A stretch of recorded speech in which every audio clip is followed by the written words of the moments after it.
Floor to the representative of France. Merci, Monsieur le Président. Monsieur le Président, je remercie tout d'abord la secrétaire générale adjointe aux affaires politiques, Madame Di Carlo, ainsi que la sous-secrétaire générale aux affaires humanitaires, Madame Msouya, pour leurs exposés, et je remercie Madame Jalabi pour son poignant témoignage et ses propositions. Le 8 décembre, le peuple syrien commémorait l'anniversaire de la chute des Assad. La Syrie est engagée depuis un an dans une transition fondamentale. Les efforts portent leurs fruits, comme en témoigne le retour de 1,2 million de Syriens ces derniers mois. Mais la tâche est immense et difficile. Pour la France, le déplacement du Conseil à Damas était l'occasion de transmettre un message de soutien, ainsi que d'écouter les autorités syriennes et la société civile.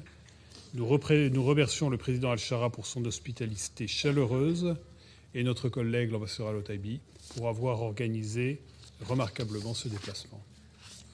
Le Conseil de sécurité et les Nations unies doivent se mobiliser pour garantir la réussite de cette métamorphose.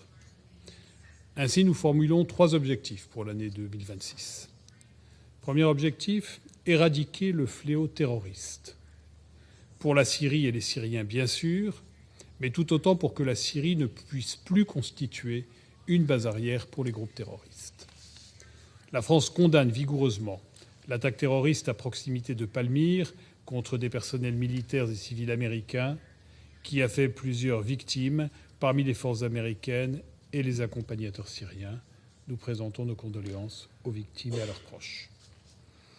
En appui aux indispensables efforts des autorités syriennes, la résurgence des attaques de Daesh appelle une coopération multilatérale accrue, notamment dans le cadre de la coalition internationale contre Daesh, dans laquelle la France est engagée plus que jamais aux côtés des autorités syriennes de transition et avec 90 partenaires. Deuxièmement, appuyer la politique de réconciliation nationale, de relèvement des institutions, de reconstruction de la Syrie. Alors que les besoins des populations restent immenses, que les tensions intercommunautaires demeurent vives et que la situation socio-économique tarde à s'améliorer, ce Conseil doit continuer à mobiliser la communauté internationale.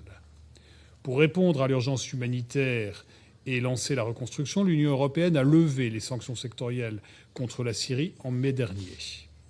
Les Nations unies ont un rôle majeur à jouer pour appuyer ces efforts humanitaires de développement et de reconstruction.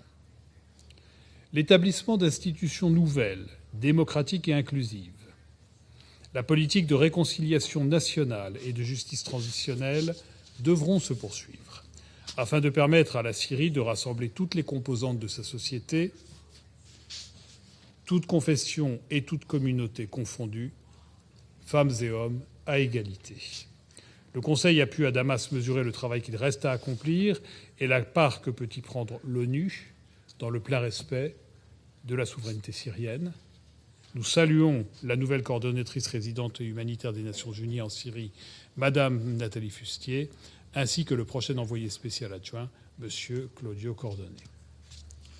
Troisièmement, l'intégration pleine et entière de la Syrie dans son environnement doit être recherchée pour la paix et la stabilité dans la région. Après les décennies d'une Syrie menaçante sous le joug des Assad, une transformation majeure est possible qu'il nous revient d'appuyer.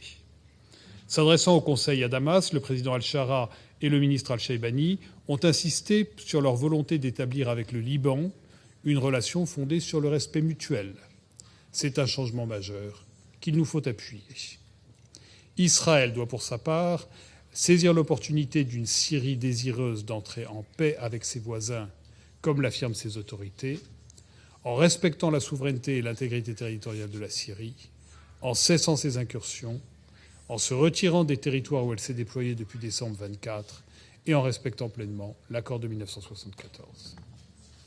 Monsieur le Président, ce Conseil doit se tenir toujours aux côtés des autorités et du peuple syrien, en soutien à la construction d'une Syrie libre, unie, souveraine et stable dans sa diversité.